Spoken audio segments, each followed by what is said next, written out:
Politics in the Gilded Age, that is our lesson for today. And the idea of the Gilded Age is the key idea of the day. Who coined the term and what does it mean?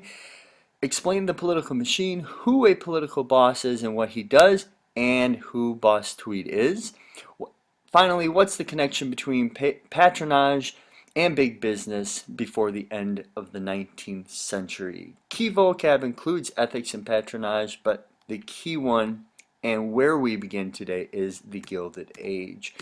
Simply put, Mark Twain coined the phrase, and when he did, he was referring to the corruption, the greed, the wealth, and the self-indulgence of the time period, late 19th century. Okay? That's what he was referring to, but why are we there? Like, how did we get to this Gilded Age? How did we get into this position where there is so much greed, corruption, self-indulgence? Okay, and for that, we need to understand what has happened with industrialization, what has happened to society. And we have these two distinct classes. One is new, and the other one has been there, but not to this degree before. Okay? We have kind of a working class society versus the rich. Okay? Now, the working class society has come into existence because of industrialization, immigration, and urbanization. Okay? We have a lot of jobs moving into cities. A lot of people are moving into cities. Immigrants are moving into cities, and they're getting these jobs in cities. Now, the cities themselves, they're growing fast. They can't hold the number of people. The conditions are bad. The living conditions are bad. Furthermore, we go into the jobs themselves. The job conditions are bad. They're dangerous. The factory jobs are bad. There's a lack of labor laws. Things are not good for the working class. Okay? Poor is a good way to describe them. Finally, you have these entrepreneurs, these captains of industry who have really been able to take advantage of capitalism by creating monopolies and using trust to control the market. This is where the problem is. You have so many in this low class, you have so few in the high class, that there's really a struggle between these two societies. That's the Gilded Age. But where does government fit in? We haven't really talked about government all that much so far in our studies, but today we do, and we're going to start with government's role in cities. Again, we're going to talk about the political machine and political bosses. Political bosses in the cities, they really run the cities. They're the ones who are in control, and they are very corrupt, to say the least. Okay? They do favors in exchange for votes. Okay? They get elected, they practice patronage, which is the hiring of the people who helped you get into office. Okay? They take bribes from businesses and they line their own pockets. It is another method of getting rich. Whether or not they fulfill those promises, that's a whole nother issue. Okay? But their goal is to get elected, and it helps them stay rich. It helps them get rich. Okay? And a good example of this is a guy named Boss Tweed.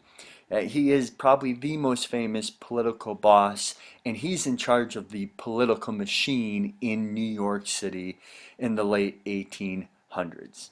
Okay, and that's a picture of him, or a political cartoon of him, on the right-hand side of your screen.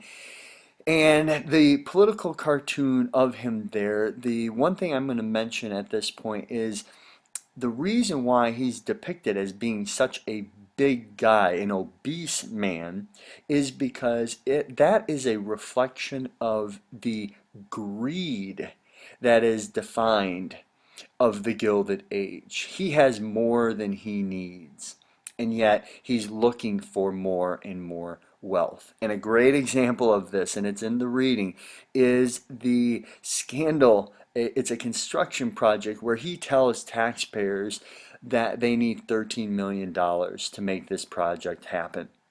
The actual cost of the project was $3 million. That $10 million difference went into his pockets and those that helped carry out the bribes, those who helped him collect this money. Okay? That is the corruption that happened during the Gilded Age in government. Now, there are challenges to the Gilded Age, and that's actually going to be the focus of tomorrow's lesson. But the challenges do come slow, and one of the earliest ones we'll see will focus on the idea of patronage, the idea that once you get elected, you hire those people that helped you get elected. Okay, it's seen as a big problem. It feeds into the corruption. But the Pendleton Civil Service Act actually tries to combat this. It introduces an idea that people are given jobs based on their merit, okay? Instead of being friends with the person that got elected into office. And this really does take away some of the greed or the corruption that comes into government at the time. But there's another issue that comes up because of this. Politicians, they got their money from their their work associates, their buddies who helped run the political machine. Now that money is gone because they can't hire them into office. The bribery isn't there anymore. So where do they get the money? They turn now to big business. Big business provides the money, and when this happens, you have businesses who are now providing funds, helping people get elected, and those who are elected are deciding to do things that are very pro-business. This does not help the working class. It hurts the working class because it is promoting big business. It is promoting monopolies and trusts. Okay, this picture right here, I'd like you to take a look at it. If for any reason you have trouble reading it, talk to me in class. We'll make sure that you get the picture. But I'd like you to look at the political cartoon, and I'd like you to go ahead, decide what the correct answer is, and we'll see how you did when you come to class tomorrow. We'll see you then. Adios.